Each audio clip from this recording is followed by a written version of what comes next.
الحمد لله رب العالمين والصلاة والسلام على سيدنا محمد وعلى آله وصحبه أجمعين ومن تبعهم بإحسان إلى يوم الدين أما بعد فأعوذ بالله من الشيطان الرجيم بسم الله الرحمن الرحيم. سامعین کرام، جیسا کہ پچھلی ویڈیوز کے اندر نمازوں کی اہمیت اور بے نماز بندے کے انجام کے حوالے سے آگاہ کیا گیا تھا، تو ٹھیک اسی طرح آج ہم نماز عصر کی اہمیت و فضیلت کے حوالے سے آگاہ کریں گے. اس حوالے سے قرآن پاک میں بھی اللہ رب العالمین کا ارشاد ہے کہ تم لوگ نمازوں کی حفاظت کرو اور درمیانی نماز کی، خاص طور پر درمیانی نماز کی حفاظت کرو. درمیانی نماز سے مراد کیا ہے؟ درمیانی نماز سے مراد نماز عصر ہے. اس سے درمیانی نماز اس لیے کہا جاتا ہے کیونکہ یہ نماز فجر، ظہر اور مغرب اور عشاء کے درمیان میں واقع ہے، اس لیے اسے صلاۃ الوسطیٰ یعنی درمیانی نماز کہا جاتا ہے.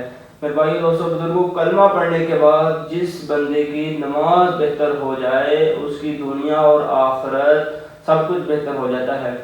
اور ہمارے ہاں اولاد اور کاروبار میں بے سکونی کی بڑی اور بنیادی وجہ نمازوں میں غفلت اور نمازوں کا ضیاع ہے. میرے بھائی دوستوں بزرگوں، نبی کریم صلی اللہ علیہ وآلہ وسلم کی ایک حدیث مبارکہ ہے کہ جس شخص نے 2 ٹھنڈی نمازوں کی حفاظت کی تو اس پر اللہ رب العالمین جہنم کی آگ کو حرام قرار دیتے ہیں. 2 ٹھنڈی نمازیں کون سی ہیں؟ ان سے مراد ایک نماز فجر اور ایک نماز عصر ہے. اور نماز عصر کو ٹھنڈی نماز اس لیے کہا گیا ہے کیونکہ اس وقت دھوپ کا زور کم ہو جاتا ہے، حرارت کم ہو جاتی ہے، گرمی کا زور ٹوٹ جاتا ہے، اس لیے اسے ٹھنڈی نماز قرار دیا گیا ہے.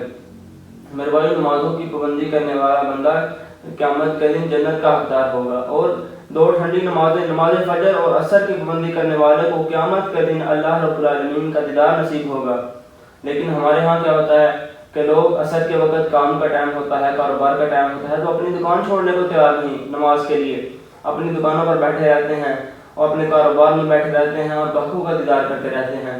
میرے بھائیو، اگر آپ اپنے کاروبار کو نماز کے لیے نہیں چھوڑیں گے تو آپ گاہکوں کا دیدار تو کر سکتے ہیں لیکن قیامت کے دن آپ کو اللہ رب العالمین کا دیدار نصیب نہیں ہوگا.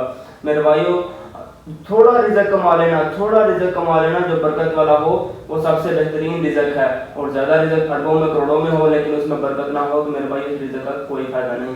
اللہ رب العالمین سے دعا ہے کہ اللہ رب العالمین ہمیں با جماعت نماز پڑھنے کی توفیق عطا فرمائے. آمین.